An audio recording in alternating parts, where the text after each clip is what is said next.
Esto puede ser algo asintomático, como en este caso, puede haber síntomas, por ejemplo, en esta coronaria ya está tapada, o puede ser algo incluso mucho peor, como esta.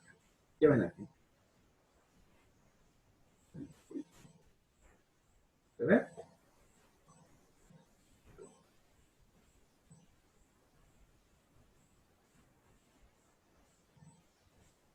Brenda, ¿qué ves ahí? A ver, la imagen. Este es un corte de una arteria abierta. ¿Qué parece? Que había coágulos de sangre. Eso, No, básicamente. Eso es. Hay coágulos en gran cantidad ahí, ¿no? sí. Son coágulos en gran cantidad. Ese es el problema que tiene. ¿Bien?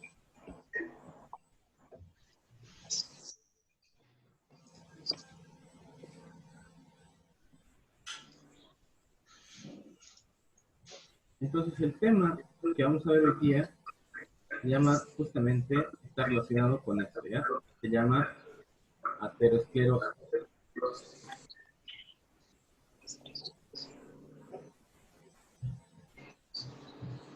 ¿Se escucha bien lo que hablo? Sí, doctor. Sí, sí, se escucha. Ya, muy bien. Bueno, pues una definición de aterosclerosis sería justamente el depósito anormal o cualquier vasculopatía, cualquier tipo de enfermedad a nivel arterial, donde ya sean coágulos, sea colesterol, cualquier cosa, empieza a acumularse a nivel del endotelio. ¿Bien? Entonces, estas arteriopatías o estas vasculopatías pueden ser, pueden tapar completamente la arteria, vamos a llamarlas vasculopatías oclusivas, que tapan completamente la arteria, pueden ser obliterantes. Obliterar quiere decir que tapa, pero digamos que la mitad no lo tapa completamente. ¿Bien? Y también pueden ser ectasiantes. ¿Qué quiere decir ectasia en medicina? Ectasia quiere decir que se retiene, que se estanca. Ectasiantes se van a dar más que todo en las venas. La sangre baja por las venas hasta miembros inferiores, pero ya no puede subir. Eso se llama ectasia y da origen a una patología que se llama las varices, ¿no? O venas varicosas. Bien, entonces estas patologías pueden ser las que tapan completamente, las que tapan a mitad o no tapan de manera completa, y las que retienen la sangre, no permiten que la sangre circule completa. Bien. Recordamos un poquito, ¿qué parte va a afectar de la arteria todo esto? Bueno, pues va a afectar la capa más interna, que es la que hemos visto ahora mismo, que es mi endotelio. A partir de la lesión del endotelio es cuando comienzan todos los problemas. Pero vamos a mirar más de cerca y a ver cómo se ve esto, ¿ya?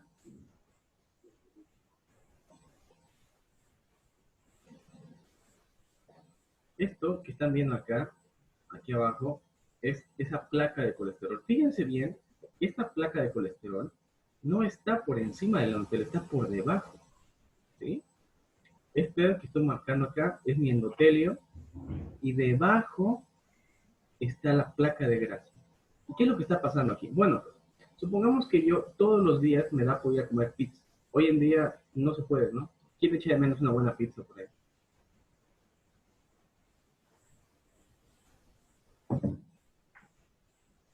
¿Quién está echando de menos una hamburguesa, una buena pizza, un pollo frito? Yo sí, la verdad. Todo, ¿no, doctor? Sí, ¿no? No queda más que cocinar. Yo me gusta cocinar. A mí también. A Pero mí de me vez en gusta. cuando uno echa de menos algo de comida chatarra, ¿no? Bueno, pero si yo como un día una pizza, no pasa nada. O sea, no hay ningún problema. Me como una hamburguesa con doble de queso, tampoco pasa nada. Encima le echo mayonesa, tampoco hay problema. ¿Cuándo empiezan los problemas? Cuando esto empieza a ser un patrón, empieza a ser todos los días, cuando empieza a pasar a diario. Ahí es donde comienzan los problemas. Entonces, nosotros, en nuestro cuerpo, nuestro hígado, cuando llega el colesterol, lo que hace es atraparlo con una molécula. ¿Se acuerdan cómo se llaman esas moléculas? Las que atrapan al colesterol.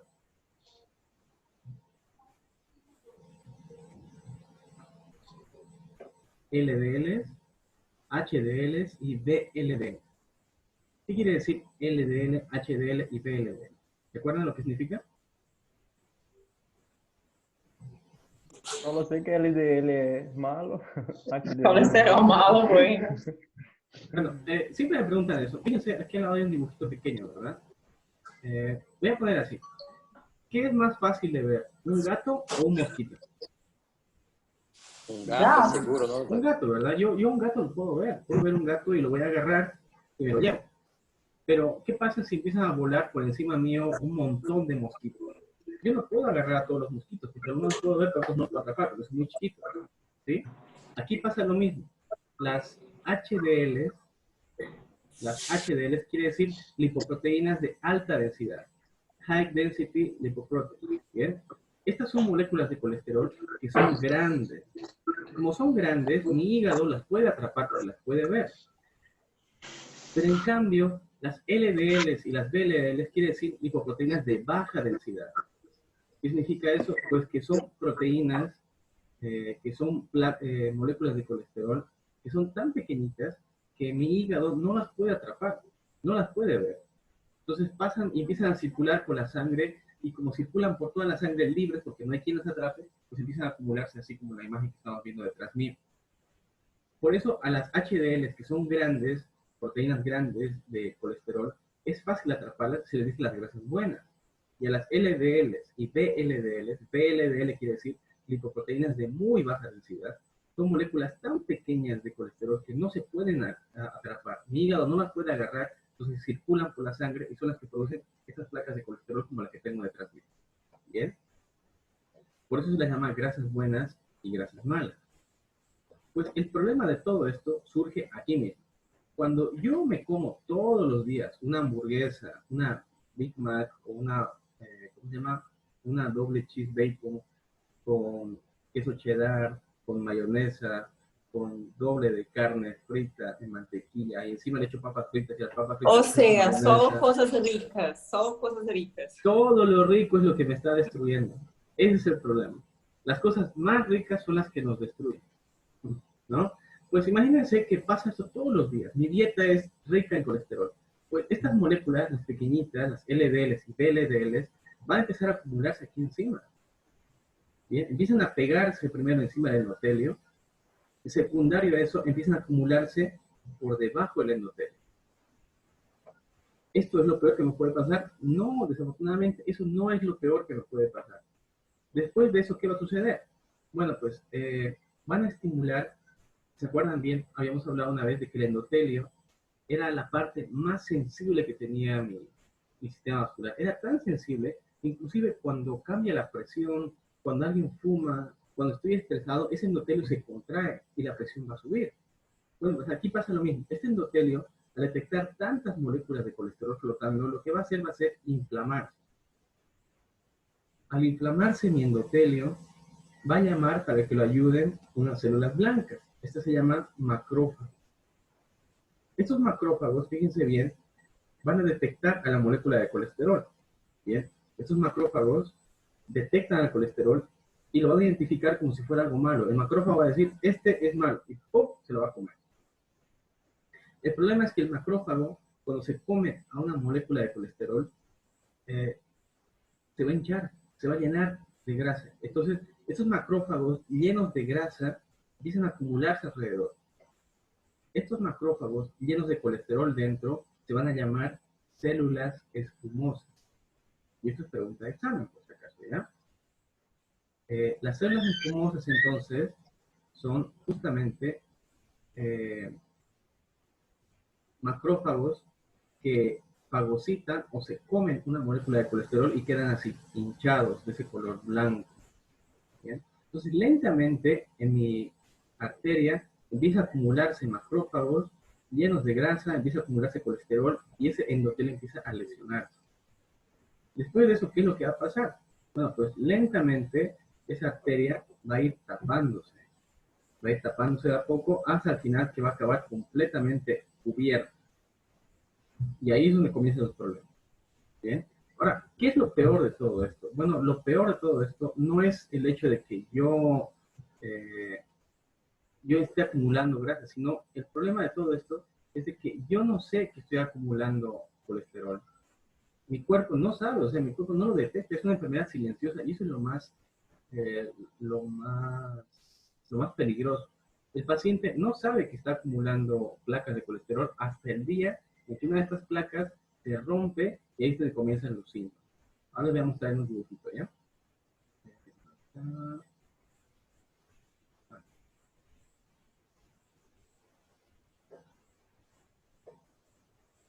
Bien, esto que estamos mirando es el fondo que yo tenía, ¿verdad? ¿Se ve? Sí, ¿no? Bueno, pues imagínense que esta es mi arteria, es una arteria coronaria que está llena de colesterol. Vamos a ampliar un poquito. Bueno, pues fíjense aquí, lo estoy marcándoles, por aquí pasa sangre, ¿verdad? Vamos a ampliar esto, por aquí pasa la sangre. ¿Cuánta sangre pasa por aquí? Por este espacio tan pequeñito, ¿cuánta sangre puede entrar? Muy poquita, ¿no? Entonces, como pasa muy poca sangre por aquí, mi ventrículo tiene que hacer más fuerza para que la sangre pueda pasar por este vaso tan pequeñito lleno de colesterol. Y el ventrículo, si hace más fuerza, va a adaptarse, ¿no ves? ¿Qué tipo de adaptación celular presentar en este caso?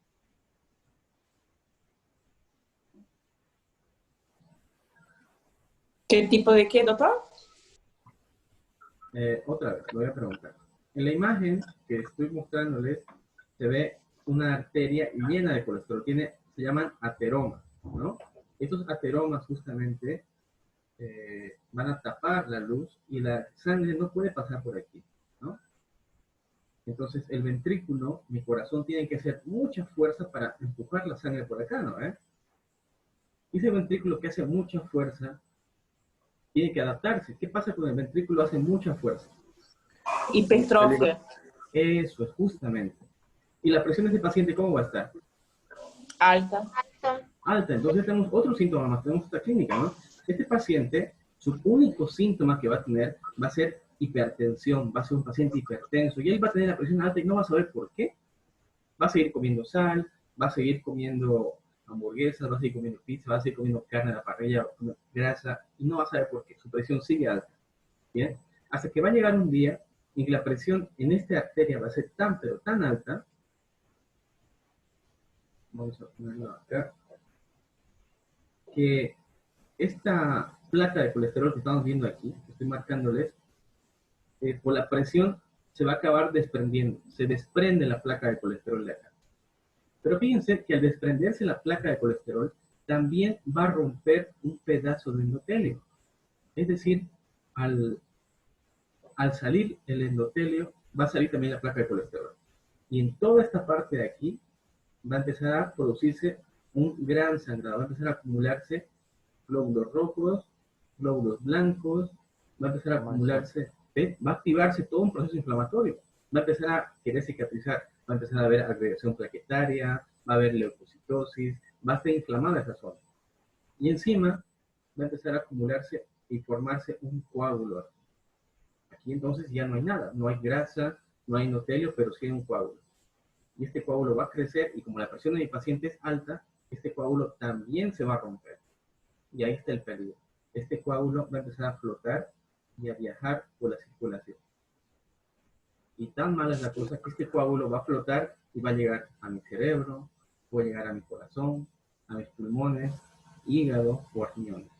Y ese coágulo va a tapar una arteria, producirá un accidente cerebrovascular, producirá un infarto, un tromboembolismo pulmonar, un infarto mesentérico, un infarto renal. Ese es el peligro de verdad. Y ahí sí realmente el paciente va a tener síntomas. Va a tener un infarto agudo y ahí se nos va a morir. ¿Todo por qué? Porque una placa se ha desprendido, y en lugar de la placa se ha formado un coágulo y después del coágulo se ha vuelto a desprender y ese coágulo es lo que ha producido en la clínica del paciente. Bien. Doutor, então nesse caso, a sangre e a grasa se mesclam? El problema de todo esto es que por la temperatura de la sangre, esa placa de colesterol que se ha desprendido se va a diluir, se diluye y empieza a circular. ¿Bien?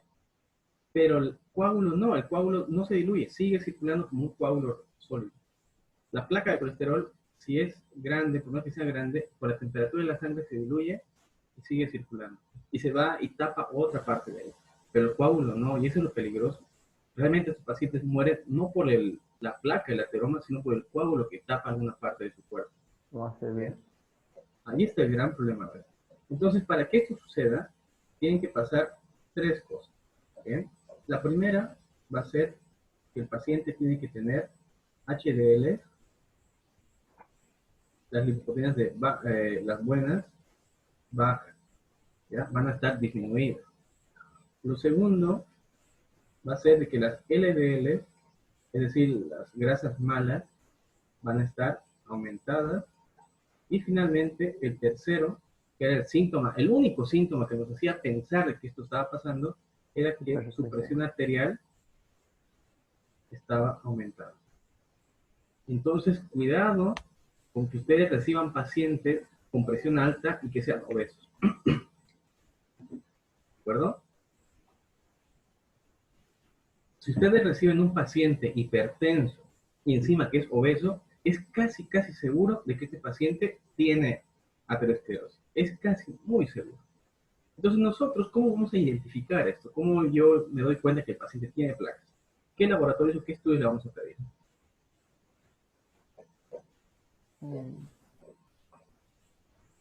Não escutei.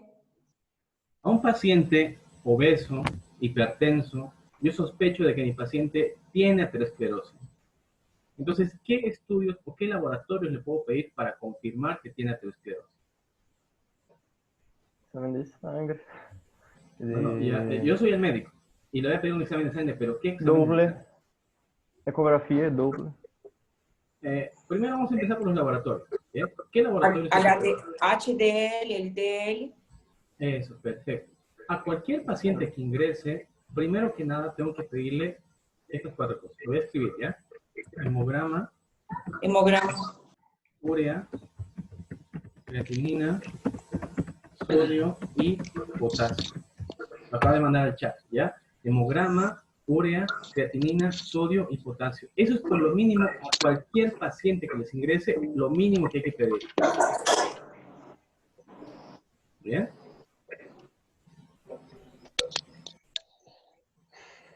Además de eso, ya, si mi paciente es obeso, está gordito, además de eso tengo que pedirle HDL, LDL, triglicéridos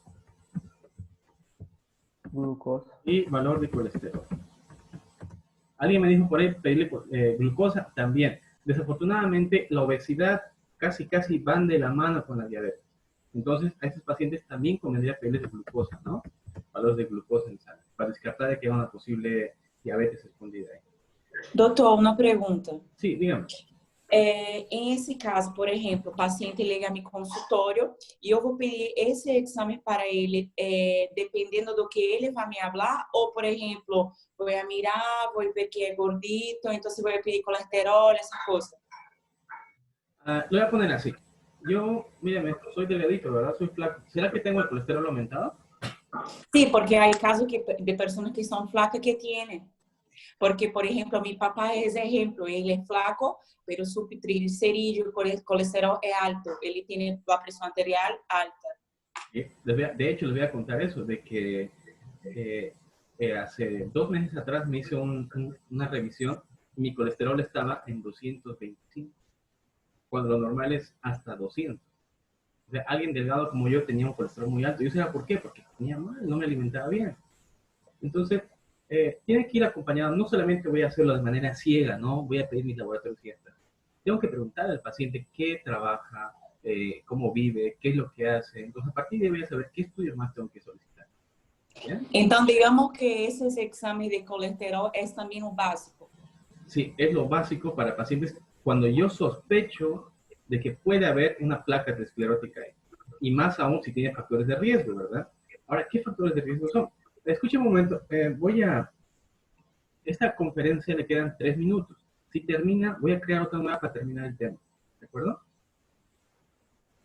¿Sí? O sea, no, la siguiente parte serán como mucho 15 minutos para acabar, más o menos. Pero De acuerdo. ya va a terminar. Si termina, no se vayan. Voy a crear otra conferencia nueva y vamos a terminar ahí. ¿Ya? Rápidamente les voy a mostrar esto, ¿ya? Hay cosas... A mi paciente hay cosas que yo no puedo cambiar. Por ejemplo, se llaman factores de riesgo en el paciente. Un momentito.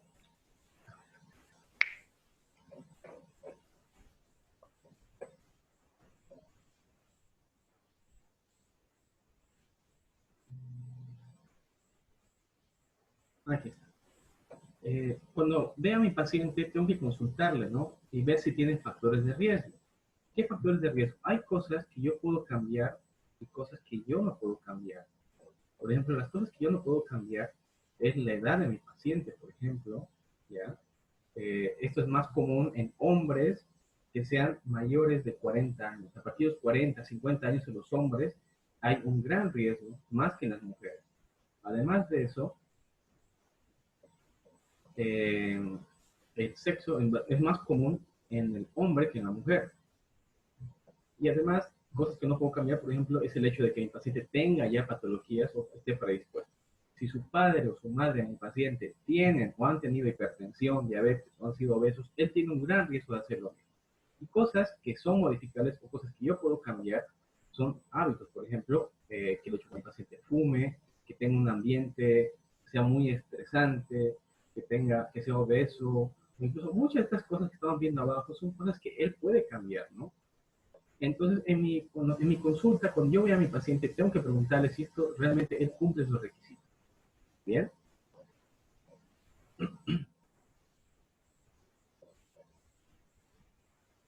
Voy a cerrar esto y voy a mandarles al grupo la segunda parte, ¿de acuerdo? Voy a iniciar otra reunión más y ahora nos vemos en 5 minutos. Ya. Ya.